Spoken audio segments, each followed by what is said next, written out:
I can come buy a property, renovate it, have a cash flowing asset.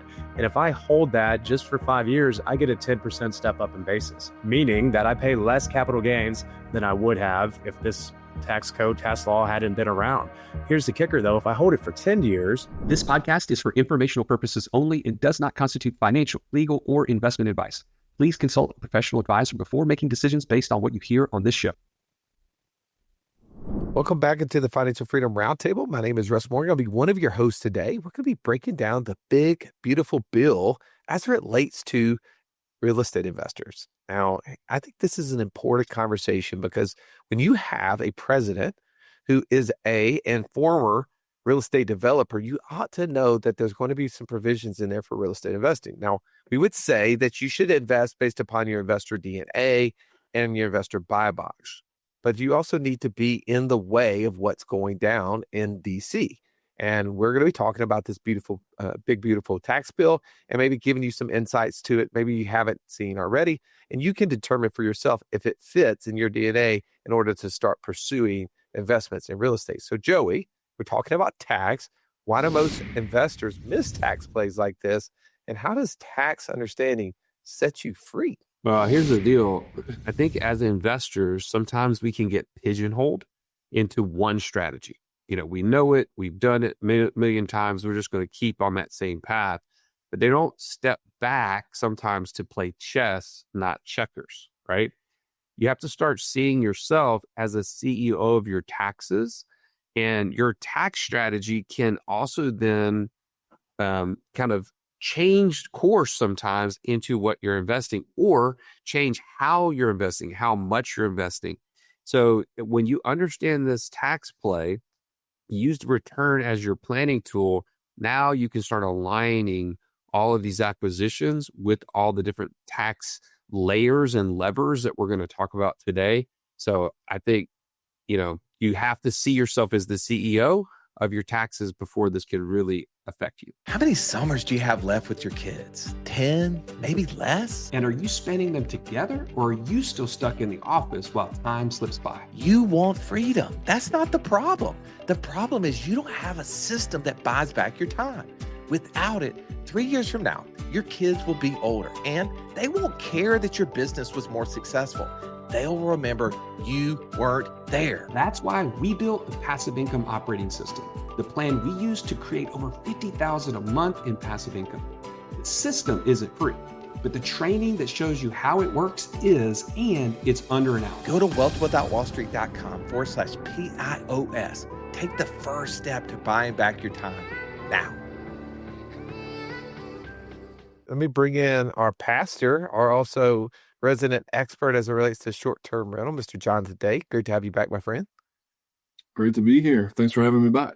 What's your first reaction to the 100% bonus depreciation coming back through 2029? Dude, excitement. Like 100% excitement to go along with 100% bonus depreciation. Whenever I can pay less taxes and use the money that I don't pay in taxes to go invest in other things, particularly other short-term rentals, that really gets me excited. And so if you're a W-2 earner, high W-2 earner especially, then this is the episode for you, because the unicorn that we're all searching for are deductions for active income through passive or semi-passive investing, and short-term rentals, 100% bonus depreciation. That's one way to do it. Well, I got to bring in Mr. Beham, Mr. Real Estate Investor himself, Mr. Jamie O'Brien. Good to have you back, Jamie. Man, great to be here, guys. Thanks for having me back. My assumption that this conversation around real estate investors being benefited by taxes is probably making you smile a little bit. So kind of from that lens, why should even small investors potentially care about this cost seg or opportunity zones that are in this big, beautiful bill? Man, this is exciting. And it's always been the case that the tax code tells us what the government wants us to do, right? And if we follow those incentives, we get to keep more dollars working. The financial freedom formula is simple, right? It's passive income greater than monthly expenses. And we know that we have to have dollars working to get passive income. So anytime that I can keep more dollars at work, I'm very excited. And so I think things like cost segregation on short-term rentals, unlocking year one capital to redeploy into more assets. It just allows us to reach our goals faster. These opportunity zones, I was really excited about them when they first came out. Now we're going into phase 2 of this with that's going to be permanent, and they're going to have a 10-year kind of rolling redesignation of areas around cities. Really, that's just the government telling you that, hey, we want investor dollars to come into this area to redevelop this part of town. And that will allow me to potentially eliminate long-term capital gains after 10 years if I hold that property. And so both of these strategies and this whole bill is just a great way. If we understand what they want us to do, we know what to do, right? We know where to go. We know to deploy those dollars, but it allows us to keep more of that money, either short term or over time, to just reach our goals faster. So it's very exciting. Yeah. Well, there's lots of different things in this bill. We can't break it down completely, right? That's why they call it the big, beautiful bill. So we're going to take just pieces of that, but I definitely think we should touch on the 100% bonus depreciation, maybe some of the opportunity zones. Obviously, those two things definitely impact investors. The Section 179 expansion, maybe a little bit on the QBI and SALT deductions. I think those are just little extra added items that, as taxpayers, especially if you're paying a lot of tax, you might want to understand what those are. So let me come to you, Jonathan. Let's talk a little bit about, could you explain maybe depreciation, 100% bonus depreciation, maybe plain English, and then tie it to real estate? Yeah, these terms can be confusing for a lot of people. They overlap. So you've got depreciation, accelerated depreciation, bonus depreciation. What does that all mean? So depreciation, just in its basic form, just means that you've bought an asset, in this case, real estate, and over time it degrades.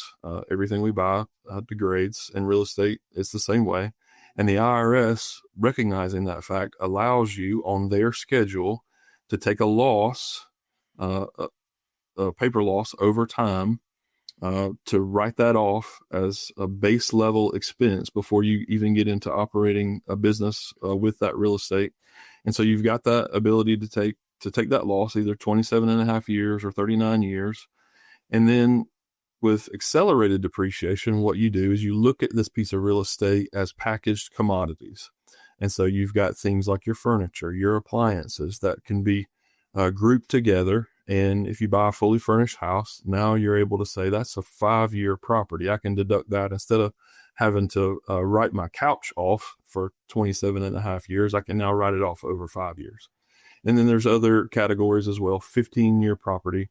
And so you can accelerate those things through a cost segregation study. You have to, cost a little bit to go get someone to review your property, package those commodities, and then list it in the categories of 5, 15, and 27 and a half year property, or 39, in the case of commercial real estate. And so bonus depreciation, then you take those 5 and 15 year categories that you've now, pulled a little bit more into the present. Now with full expensing, 100% bonus depreciation. It was phasing out. The original Tax Cuts and Jobs Act had 100% bonus depreciation, full expensing, and then it was phasing out. It was 100%, and then it was 80, 60, 2024, I believe, was 40%. Well, now it's back for the next 5 years at 100%. And so now with bonus depreciation, now that 5-year property, 15-year property, now I can take that full deduction in year one. And so whenever you combine that with short-term rental rules around real estate professional status, and being able to apply this to your active income, man, you really have a powerful thing at work to be able to redeploy that capital, like Jamie was just talking about. Put your dollars to work instead of it being housed at the government level. Yeah, well, I hope you'll give us an example here in a second. I want to make this come to life, and I think sometimes it's hard when we're riding down the road, running on the treadmill, to piece all of this technical information. But Jonathan, are you willing to share an example in a second, maybe that can help tie all those elements together? Yeah, absolutely. I can pull something. All right, perfect. Jamie, let me come to you. I want to talk a little bit about opportunity zones. We've had opportunity zones in the past.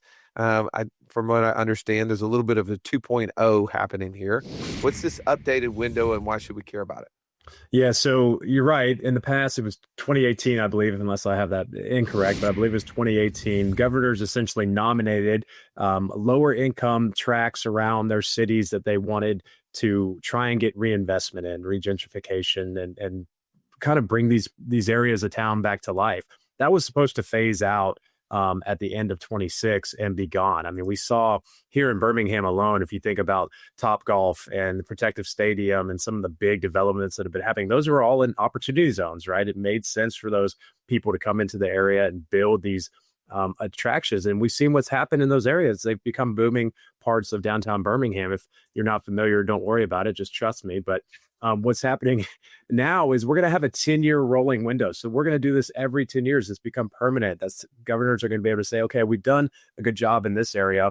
Now let's move on to this area. Really what it means for the investor is that if we want to have a long-term play, so for me, a long-term rental play, I might start looking at certain parts of town that I know investment dollars are going to come into. I can come buy a property, renovate it, have a cash flowing asset. And if I hold that just for 5 years, I get a 10% step up in basis, meaning that I pay less capital gains than I would have if this tax law hadn't been around. Here's the kicker, though. If I hold it for 10 years, I pay zero. I pay zero capital gains tax if I decide to sell that property and move out of the property. And so it just is an incentive from the government for us to bring dollars and investment into these areas to bring them back to life. But we also get the benefit of keeping more of our money at the end of the day. And so I really like this idea of the rolling 10 years. I mean, essentially that means let's go around cities around the country and let's try and revitalize these areas. And as an investor, we can reap the benefits of that if we're in it for the long-term play. Stallion, there's some other tax elements inside of this big, beautiful bill. What was one that maybe stood out to you that we need to share? Thinking about Section 179 is something you're probably familiar with, but it has been expanded. So think about the things that you can immediately expense on a project that you're doing. Think about appliances, furniture, HVAC, site improvements, stuff like that. They have caps and they have phase outs. Historically, what's happened with this expansion is that those caps have been increased. In fact, they've been doubled. And the phase outs have been increased. So, for instance, you had a $1.2 million cap before the bill. Now it's 2.5. So what does that mean? That means you can get involved in bigger projects and get to expense more of that project up front. That's incentive, obviously. And then along with the bonus depreciation, as Jonathan has been talking about, it gives you flexibility, right? You can offset more of your taxable income now, which it gives you access to more cash to do more deals. So you can see it's almost like a flywheel that has been produced here that allows you to, and we call it the passive income operating system. When you have access to cash, you can then go buy the next asset. And so it's really exciting to think that people are going to be able to play a bigger game and be able to get to their goals faster. How much passive income do you have right now? And if in 5 years you're still at the same point, what's that going to cost you? Maybe more time at a job you hate or missing moments with your family? See, most people don't move because they don't know what to do.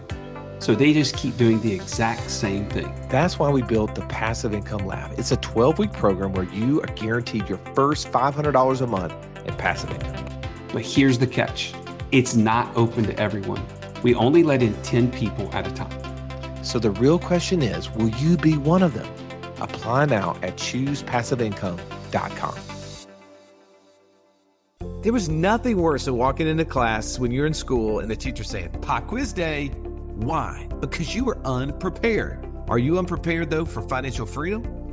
Don't be. Find out how close you are by taking our 30-second quiz at wealthwithoutwallstreet.com/quiz. As I look at this, I also noticed that we've seen some updates in the QBI or the 199A. We talk about that as business owners and pass-through entities. Real estate investment businesses typically apply for, are approved for that. We see that the thresholds have been increased, which is allowing more income to run through those and be able to get that 20% deduction from QBI. I think that's super helpful. Jonathan, what other items have you seen in this bill that you would want to share? Yeah, if we're talking about SALT deductions, if you're in a big blue state with high local and state taxes like California, New York, a place like that, they raised the SALT deduction to $40,000 from $10,000. And so the main piece of that is going to be personal, but it also applies to your vacation homes. So it's state and local taxes as it applies to real estate in the property tax category. It's not necessarily talking about sales taxes or things like that, but since it applies to your vacation homes, if you're in, sunny California, down in San Diego, now it gives you the opportunity to itemize, and probably with that, you're going to be able to cross the threshold of the standard deduction and get more tax benefit. Previously, whenever it was $10,000, it was just kind of a no-brainer, just take the standard deduction. But now that you can itemize with that, it gives you the ability to get some more tax benefits. Yeah, that's one, in our tax intensive we talked about, just looking at what that SALT deduction is. And for most people, they weren't maxing it out. And for those who were itemizing, that was like a easy go back, and you could find 5 or 10 grand usually in there. And if you're in one of those high state tax areas, that number could be significantly greater. So the 40K is huge. I want to kind of get into some case studies and talk a little bit about this. But before I do that, Joey, I want to put this in context, because we talk about on the show the passive income operating system and how that applies for everyone. So help someone understand like how they can use that system to strike maybe while using some of these investment and tax incentives that exist. Well, we talk about opportunities find cash when we're explaining how the passive income operating system works. And if you have more access to cash because of some of these tax incentives, you're going to be more of an opportunity magnet. If you want to have more financial freedom, your access to cash, along with organizing how your cash flows, that's really what's behind the system. Then, man, you can immediately know when you can strike, when you can take action. When most people without the passive income operating system, they're stuck in this confusion of how much do I have left over every month? How much can I invest? Because there's just so much going on in one checking account, or they've locked up money in places that they can't get access to. So we solve that with the passive income operating system. Now you combine that with these tax incentives, man, I feel like people are going to accelerate more and more. I know people in our community will. And by the way, if you haven't set up your passive income operating system to get to financial freedom, you don't skip steps. And step one, go to wealthwithoutwallstreet.com/PIOS, work with a coach one-on-one, and get this system set up so that you're in position to take advantage of these benefits. Jonathan, would you mind walking through maybe that case study, like helping us understand how that cost segregation helps us? And for those maybe who haven't gone through that, just understanding a little bit of the nuts and bolts with actual numbers, I think would be super helpful. Yeah, here's a good example from my personal experience. Hopefully you can see that on the screen. If you're listening to us on a podcast, you're going to want to go to YouTube so you can see these numbers. But this is a house that I bought in the Champions Gate neighborhood in Orlando, Florida. So if you like golf and you like Disney and you like Universal, this is a great place for you to vacation. This was a 6-bedroom, 6-bath house that I bought in 2021. Purchased it for $570,000. And so you can see the numbers in this report. Now it's a 76-page document, but this is kind of getting down to brass tacks on page 13 here. You see that you have to take the land out because land doesn't depreciate. But then you also see the 27.5, the 15-year, and the 5-year property. So $61,000 would fit in the 5-year category. I paid my cost segregation guy $1,250 for this in 2021. With inflation, I'm not sure how much that's gone up, but I haven't done one in a couple of years. But then the land improvements category is $87,000. So you can see the percentages over here that are mapped out. So the segregated costs become almost $150,000. That using the short-term rental strategies, getting yourself into real estate professional status without having to have 500 hours, Now you're going to get $150,000 tax deduction. Actually, a little bit more than that because you're going to get 1/27th of the 377. So let's apply this to a house that I'm looking at right now. Also in Davenport, Florida, Champions Gate neighborhood, right down the street from this other house that I was just talking about. You can see that it's a really nice place. If you're watching this, please don't go make an offer because I might go make an offer, but I'm just sharing this out of the goodness of my heart. But you can see that this property price has just been cut for various reasons. We all know what the real estate market is right now. This is $680,000 property. So let's just say I make a full price offer. It's accepted. I pay $680,000. Now I have a little bit of a framework. Now, any cost seg that you do is going to be different from one to the next, but you get just some rough numbers and rough percentages. Now, when I'm looking at buying this property, I know approximately what tax benefits I'm going to get in year one, and I can make these calculations into my ROI on this investment. So on this property, if I were to go get it, you're going to take the land out, $52,000. You're going to get 1/27th of $450,000, which is going to be approximately $16,000. 15-year property is going to be about $105,000, and 5-year property is going to be about $73,000. So you're going to have bumping up against $200,000 in a tax deduction that's going to offset. Again, you have to document everything and use the short-term rental guidelines for doing this to achieve real estate professional status, 100 hours or more than anyone else, and more than anyone else, excuse me. That's a big or and right there. And so now you got $200,000. Now let's just put it right in the middle. Let's just say you're going to get a 30% tax bill at the end of the year.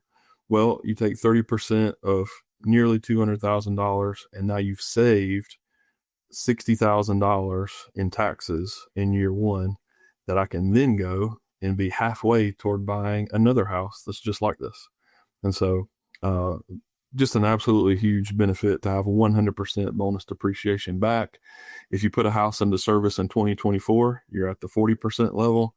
2025, you're back up to 100%. And Jonathan, just for me to clarify, the bill covers this being a permanent change that is not going to continue to phase out. Am I missing that, or is that the truth? I'm not 100% sure if it's totally permanent, but it's at the very least is for the next 5 years will be fully expensed. Full expensing will be available at 100%. Awesome. So at least 5 years. I should know the question as far as permanent or not, but it's definitely a good while. Yeah, well, it's definitely a game changer, as you said. Like if you can put 60 to 70K back in your pocket for that specific property that you otherwise would have had to pay tax on, that's another property you're using to put down a down payment and able to get another one going. And we know, I mean, it is understanding how money works, understanding how leverage works, understanding how taxes work. But the way that you influence outcomes, the way that you avoid being subject to everything else that's happening in the world is you take control over your finances. And this is just one example, understanding the code, being able to apply it towards something you want to do. Now, Jamie, I'm going to ask you a question. I think I already know the answer you're going to give me, but based upon some of this that we're seeing out there, what sort of properties should investors maybe be considering in 2026 and beyond? I personally think everybody should consider every kind of property. I just love real estate in general, but in the big scheme of things, I think it really depends on who you are as an investor. If you haven't taken our investor DNA and built an investor buy box, meaning you know what you're looking for in an investment, what you want it to do for you, that's the first step, right? It may not be for everyone. Just because I love real estate doesn't mean you're going to love real estate. But I think if you are a real estate person, you know that's in your buy box, you know that's part of your investor DNA, then you've got options, right? I mean, I think if we're looking for a year one big tax deduction, maybe a multifamily or short-term rental strategy like Jonathan was talking about. If the goal is tax efficient appreciation, maybe you explore the opportunity zones that are in your area or where you invest to see if any of those align with redevelopment that you see coming down the pipeline. I'll tell you this, we never want the tax tail to wag the dog. We're talking about a lot of tax strategies here, and I don't think that anything we're talking about is a reason you should jump into real estate investing just because it sounds cool. You should definitely figure out if it's for you or not. But I'll tell you what it means for me is I saw what happened the first go around just here in Birmingham where I invest. And I think it will allow me to maybe expand my map in the Birmingham general area, that I look for new properties, right? As these new development zones come out. I did this personally just a couple of years ago, but bought a property in a redeveloping part of town in 22, renovated it from the studs up, and ended up turning it into a short-term rental. We still own that property. That's in an opportunity zone here in Birmingham, but I wanted to see the development happening. That was me personally, right? These are usually low income areas. You have to know what you're getting into. You have to be smart about it. But I think the exciting part is these can stack on top of each other, right? We can take advantage of these cost segregation studies, these bonus depreciations, and be in an opportunity zone. And something we haven't really even touched on is potentially even get some low income housing tax credits, right? If we're going to be in a syndication where these big developers are coming and developing low income housing opportunities, we may be able to stack these benefits on top of each other. I just think you need to do your own research and understand what that means, right? With the low income tax housing credits, you may have to wait 15 years to capture those. With opportunity zones, we're talking about 10 years. With cost segregation, bonus depreciation, we're talking year one. So I think that's where I say really understand what you want your investment to do for you, what your buy box is, what you're looking for as an investor before you make any decision to jump into real estate. That's so good. Everyone, this has been fantastic. Thank you for doing some homework for our audience today. As you're listening, we talk about it all the time that you can't skip steps to financial freedom. There is a clear path to take. And for many of you, you've already set up the passive income operating system. And you're like, now what? I want to get into real estate, or I want to get into investing, but how do I do that? And I'm going to give you a website right now, choosepassiveincome.com, choosepassiveincome.com. This is an opportunity for you to level up as an investor. If you have said, I want to, but never have done anything in the real estate investing space, in the investing space in general, but you're like, hey, I'm a little bit nervous to go through this process by myself.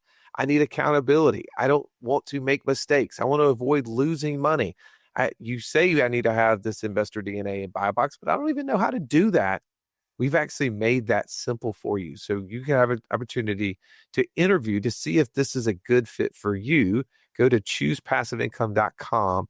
We have a passive income lab that meets every single month where 10 students go through this at a pace that helps them at the end of this have a minimum of $500 a month in passive income guaranteed. Yeah, you heard me say guaranteed. Otherwise, we'll keep working with you until you do. So the accountability to make sure you get that first or next passive income stream is a part of this goal. So go to choosepassiveincome.com. Jamie, Jonathan, Stallion, thank you so much. Thank you for listening. Have an amazing day. This has been the Wealth Without Wall Street podcast. Don't forget to subscribe to the show to break free of the Wall Street mindset and begin building wealth on your own terms in places you understand so that your wealth will never run dry. See you next episode.